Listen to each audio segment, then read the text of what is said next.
In 2026, Roblox is in serious trouble. The Texas Attorney General has sued the company, the US Senate has held hearings about it, reporters have written about adults targeting kids on the platform, the Roblox economy takes profits from kids. Basically, the courts are now asking hard questions, and so far, they're fumbling it. And how do you think of the problem of predators on Roblox? We think of it not necessarily just as a problem, but an opportunity as well. None of that is what this video is about. This is about what Roblox was before any of that happened. Back when the founders knew most of their users by username. Back when the platform rewarded you for showing up and building things, not just for spending money. Most coverage of early Roblox focuses on the vibe, the nostalgia, the community, the feeling of a smaller internet. But that skips something. Before Roblox had a culture, it had a founder with an idea that didn't fit anywhere. Understanding who David Baszucki actually was and what he was actually trying to build is the only way to understand how a platform this large ended up in this much trouble. So David Baszucki was born in Winnipeg, Canada in January 1963. As a kid, he was already obsessed with building things. He built his own game controller from scratch, then he would program his own version of Space Invaders and made his siblings come downstairs to play it. The tech side interested him, but what he remembered most was having people actually play something that he made. That's the important part. At Stanford, he took design classes along with engineering courses, and after graduation, he spent about 3 years in engineering jobs he later called the worst jobs in the world. In July 1989, he started a company called Knowledge Revolution with his brother Greg in San Mateo, California. The main product was called Interactive Physics. It was a simulation program for the Macintosh Plus. You could drag in objects like ropes, springs, and pulleys, and the software would show you exactly how they moved. It was accurate enough to match the answers in real physics textbooks. For schools that couldn't afford real lab equipment, it was genuinely useful. The program sold millions of copies in 9 languages. Erik Cassel founded the company in 1991. He was a physics major at Cornell who had read a review of interactive physics in a magazine. He applied for the job, flew out to California for the interview, and he got hired as VP of Engineering. From that point on, Cassel and Baszucki worked together for the next 22 years. The company later built a second product called Working Model, made for professional engineers at companies like Ford or Kodak who needed to test how machines would behave before building them. But it wasn't as fun seeing kids mess around with their software compared to engineers. In December 1998, a company called MSC Software bought Knowledge Revolution for about $20 million. Baszucki became a VP there and stayed for roughly 2 years before leaving. The most important thing from Knowledge Revolution had nothing to do with the business. It was something that Baszucki kept noticing about how students actually used interactive physics. They weren't doing the experiments that the software was built for. They were building their own things, like their own structures, their own inventions. And then they wanted to show other people what they had made. The software had no way to do that. It wasn't connected to the internet, there was no sharing button, but the urge to build something and show somebody was clearly already there. He noticed it and then moved on, because the technology to act on it didn't exist yet. To understand why, you have to know what online gaming actually meant in 1991. If you wanted to play a game with another person back then, the most common way was a LAN party. You unplugged your computer, drove it to a friend's house, ran a cable between machines, and played together in the same room. A couple of years later, games like Quake or Doom turned this into a real subculture, people hauling large PCs from place to place just to shoot each other for a weekend. It worked, but only if you could physically be in the same place. Playing with a stranger over the actual internet was a completely different problem. Most places didn't have a connection at all, and those that did had dial-up modems. Speeds were slow enough that anything beyond text and small pictures struggled to load. A 3D world updating in real time for hundreds of strangers logging in from anywhere wasn't something that the average family's setup could handle. The first real proof that Roblox could exist showed up a few years later with games like Ultima Online in 1997. But those ran on broadband, and they were nowhere close to something a small company could build or a regular kid could access, but they proved the idea was real. So when Baszucki noticed students wanting to build things and show them to other people, he saw Roblox, about a decade before the internet had the speed to make it work. Early Roblox was already there in his mind, but it just wasn't possible yet. After leaving MSC around 2002, Baszucki basically went off the grid. He had sold a successful company, he was rich, and he figured that opportunities would come find him, but they didn't. Nobody was offering him roles, he just wondered what was going on. After about a year, he had a moment of clarity. He realized he was spending his time on things that he didn't actually care about. What he cared about was 3D simulation, kids making things, multiplayer, basically Roblox. He rented out a one-room office, and then he called Erik Cassel. The version of Roblox that we know today was not their first idea. The first idea was a puzzle game that nobody wanted to play. They had to throw it all away and start over. The website dinoblocks.com was registered on December 2003. The name Roblox was chosen by January 30th, 2004. The company launched shortly after, and the first logo was designed by Baszucki's father-in-law. It's worth pausing on what existed at the time because Roblox wasn't building on empty space. Two companies, Second Life and Dare.com, had both launched in 2003 with similar ideas with Roblox. Roblox. All of them were trying to build 3D online spaces where people could hang out and create things, but neither was fully open. You couldn't just build something and have it go live immediately. There were gatekeepers, technical barriers, and the computers needed to run these two games weren't cheap. What Baszucki wanted was different, a place where anyone could build anything and publish it instantly on ordinary inexpensive computers. He called it self-service. Whatever you build, it goes live. That's it. Second Life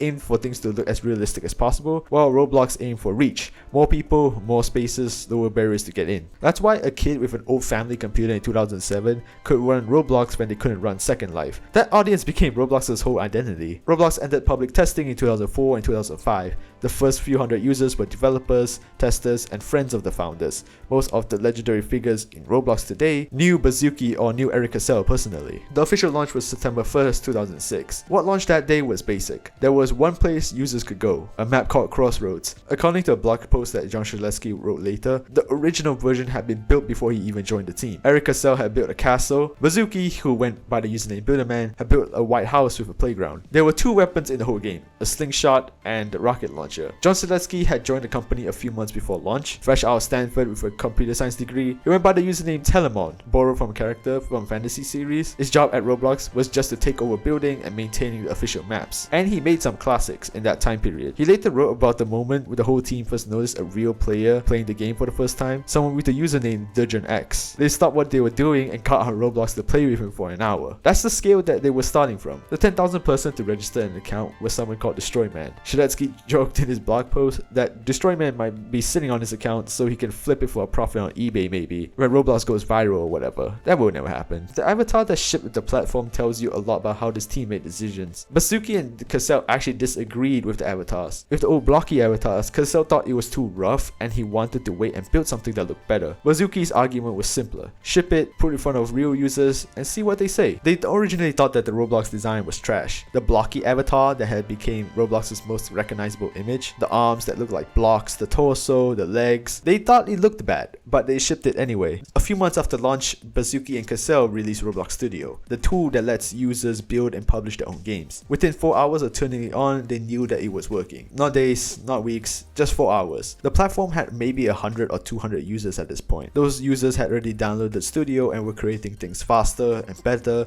than anything their staff had built. None of those early creators were getting paid for any of it. There was no system yet to turn their work into money. Kids, and a lot of the earliest most active builders were kids, were building the actual content that made the platform worth visiting for free just because they liked doing it. It's sort of innocent knowing what we know now. It's also quietly the start of a question that the company would eventually have to face. Well, how do you pay kids to do the actual work when some of these people are too young to sign a contract? Nobody outside the company agreed on what Roblox actually was. This part doesn't get talked about much, but it mattered. Roblox didn't fit any existing category. It wasn't quite a game, it wasn't quite an educational tool, it wasn't quite a social network thing, it wasn't even quite a game engine. At the time, they needed money, so they had to ask a lot of venture capitalists and investors, and when they do that to investors, most of them couldn't even pronounce it right. The standard response was Roadblocks. That confusion turned out to be useful. When something doesn't fit a category, nobody compares it to anything directly. It basically flew under the radar for years because nobody understood it. It also meant Roblox slipped past something else entirely. The mid to late 2000s were a nervous time for parents and the press when it came to kids and the internet. This was the MySpace panic era, the TV show about catching predators era, what people are doing now on YouTube. It goes back a long way, and plenty of websites got swept up into that fear. Roblox at the time mostly didn't. Part of the reason is probably the reason that investors couldn't place it. Kids building with digital blocks just didn't look like the kind of website parents were being warned about. It didn't have real life profile pictures or strangers' messages show up in the feed. It just looked like a toy. Minecraft came out in 2009 and grew roughly the same way that Roblox had, except Minecraft spread through YouTube while Roblox spread through physical word of mouth at school. That mattered a lot because Minecraft became the one that teachers and parents felt good about. It got used in classrooms. Minecraft Educational Edition was a big deal. People talked about it a lot. Roblox, built on a nearly identical idea a few years earlier, never got that. Nobody was scared of it, but almost nobody was proud of it either. It just sat there, mostly invisible to the adults whose kids were spending hours inside it. Even people close to Baszucki at the time weren't clear on what he had built. Well into the 2010s, his own kids described him as working on a video game thing. It's true technically, but early Roblox was weirder than that. The platform's in-game economy was built in stages through 2007. In May, a currency called Robux replaced the old point system. In August, a second currency called Tickets or Tix was added. 2 weeks after that, Builders Club launched as the first paid membership tier. The Tix system set the tone for what the early economy actually felt like. Every user earned 10 Tix just for logging on each day. If you published a game and someone visited it, you earned 1 more Tix per visit. Builders Club members got an extra daily bonus in Robux on top of that. Starting in November 2008, users could trade Tix for Robux at a rate of about 20 Tix to 1 Robux. In practice, this meant that you didn't need money to participate. You could log in every day, earn Tix, trade them for Robux,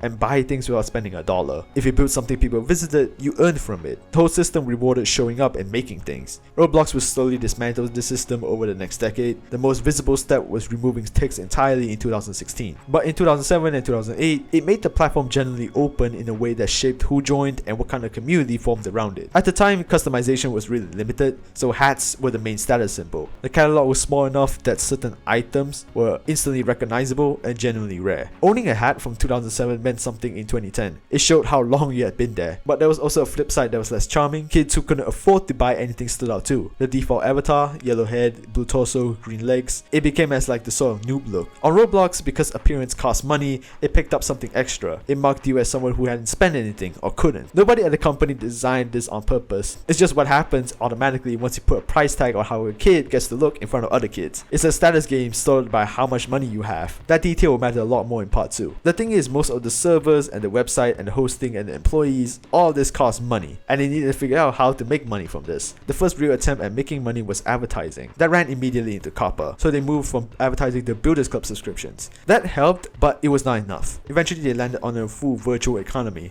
but only after a genuinely rough stretch. At one point, users kept climbing while revenue stayed flat. What had been sitting in the back of their minds the whole time, set aside because it felt too big, was building a real virtual economy from scratch. That meant a digital currency people could buy, a way for creators to sell things inside their games using that currency, a way for creators to cash out, and a system to surface the best games. All 4 pieces had to work together or none of it will function. Baszucki described the formula he was targeting simply as revenue equals hours played. Double the hours, double the revenue. A subscription wouldn't do that, but a real economy could. When they finally committed to building it, the mood shifted almost immediately. When they launched the Game Pass and trading systems, within 4 hours, 22 of the top 100 creators had already built Robux features into their games. Users had already started buying currency. In 2008, the company made a decision that locked in what Roblox would be for the next decade. It started making its own games entirely and became completely dependent on what users created. A lot of the classic maps from 2007 were made by staff, because no user was making content back then. However, by 2008, that was enough, so the staff stepped back. From that point on, the front page belonged completely to the community. At the time, in 2008, this was insane. For roughly the platform's first year, the content that built Roblox's early appeal came almost entirely from kids who were never going to see a cent for it. The games that found big audiences in this period all shared one thing. You understood what you were doing within 30 seconds of joining. Natural disaster survival dropped you onto a map and threw random disasters at you. Work at a pizza place gave everyone a job in a restaurant. Sword Fights on the Heights was basically Shilesky trying to make PvP on Roblox. None of these games were going to win any awards on their own. The engine wasn't capable of much outside of that yet. The whole vibe of Roblox at the time was, here's the game and that was enough. Roblox didn't spend money on advertising. No paid campaigns, no sponsor posts, no influencer strategy. It's spread entirely through kids talking to other kids. Baszucki has described this using something called Madcap's Law. The more people inside of Roblox, the more valuable it becomes to each new person joining. A few kids in the classroom talk about Roblox, those kids invite more kids, those kids go home and tell their siblings. The platform basically spread through conversations, sports teams, lunch tables, sleepovers, school holidays. This is extremely powerful, but at the time, they had no clue that this was happening. It was completely invisible. They could see the numbers climb, but they couldn't tell where the growth was coming from. The same thing that made Roblox's growth in the early days so powerful also made it invisible to parents. The whole engine ran from kid to kid, sibling to sibling, friend to friend, never through something a parent would usually notice, like a TV ad or a review. A lot of parents in this era had no clue of what Roblox was, what their kid was doing inside it, or how much time they were spending there. The early community from 2006 to 2012 is very different from what we have now. The platform was small enough that individual users became generally known. known. The Roblox forums back then was where the social life of the community actually happened. There were clans that formed with their own internal politics. They declared wars on rival clans, and they kept this ongoing law across months. Some of these clans were military based, some of them were fantasy based. Staff members were visible and recognizable. Baszucki's Builderman account was known to most active users. Cassel's account showed up regularly. Strzelecki posted on forums, made games under his own username, some of which went on to become genuine classics, and argue in threads like any other member. One piece of community legend grew directly from this closeness. Strzelecki created an account called 1x1x1x1 on October 2007. Months later, a real exploit appeared under the same name. The community, who already knew 1x1x1x1, became genuinely scared. The account was hijacked, deleted, restored, and the legend outlasted the actual exploit by years. Players in 2012 were still warning newcomers about 1x1x1x1 as if it was a real threat. Eventually, the law has since shown up in later Roblox games like Forsaken and Block Tales, and to be honest, I think Strzelecki did it because he was probably just bored one day. That doesn't really happen anymore. What the nostalgia leaves out is that the moderation behind all of this at the time was minimal, simply because they couldn't afford it. Chris Fralick, one of Roblox's earliest investors, first looked at Roblox in late 2007. His 8-year-old son Max, however, had given Roblox the test, and he kept playing it long after Chris passed on it. He stayed in touch with Baszucki. He visited the early office on trips to California. At the time, the whole company was just 8 to 10 people. Mike Dusek, Keith Lucas, Strzelecki himself, and a few others. In the 12 months between that first look and Chris's eventual investment in July 2009, Roblox had grown from about 300,000 hours played per week to 1.6 million. But what convinced Chris wasn't really the numbers. It was a visit to the San Mateo office in 2011. The walls were covered in handwritten letters. They were real physical letters stamped and addressed and mailed by kids to Roblox headquarters just to say thank you. That was his moment where he thought that Roblox was going to be big. As well, the decision to build Roblox for phones nearly didn't happen at all. At the time, most of the gaming industry assumed real 3D games belonged on desktops. Phones were for simple, flat puzzle games. Building Roblox for mobile meant pulling away attention from everything else at a time where the company still couldn't afford to split any focus. About 90% of the company thought it wouldn't work. His confidence came from one prototype. They had prototyped an early version of Survive the Natural Disaster running on an old iPhone. Watching it work gave him the same feeling as the Roblox Studio launch and the Virtual Economy launch. There's that belief of, trust me, this is going to work. The iOS app launched in December 2012, and mobile became the primary way new users found Roblox in the years that followed.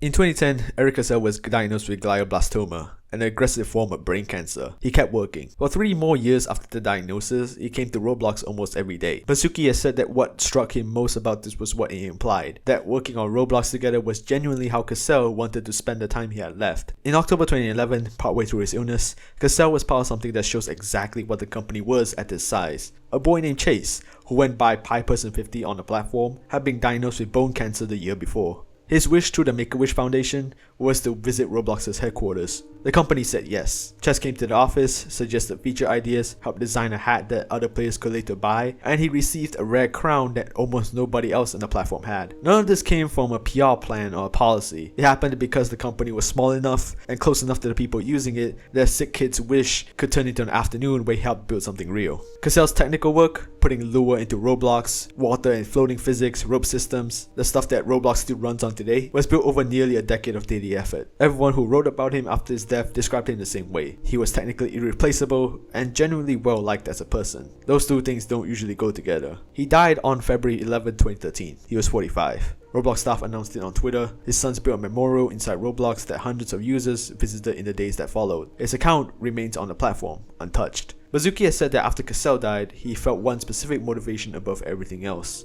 to make sure that what Roblox became was worthy of what Cassel had helped build. In December 2013, Roblox had 68 employees and millions of users. The Tix economy was already under pressure. The question of what the company owed its creators, the people building all the content that made the platform worth visiting, it didn't have a central answer yet. The handwritten letters on the walls of the office belonged to a period when the people running the platform could look at them and feel something simple about what they had built. That period was ending. The platform had been built on one idea: give people a place to build things and show them to others. That was the urge that Baszucki noticed in 1991, watching students ignore interactive physics so they could make their own inventions instead. For about 7 years, Roblox had been the answer to that urge. And in 2013, 22 years later, he had fulfilled that vision. It was a place that worked in ways that nobody had fully planned, for people the company really didn't anticipate for. If we stop the story here, Roblox was a success. It had a sport culture, it had a thesis that went right. But Roblox, of course, didn't stop here. It had bigger ambitions, and nobody knew where it would go next.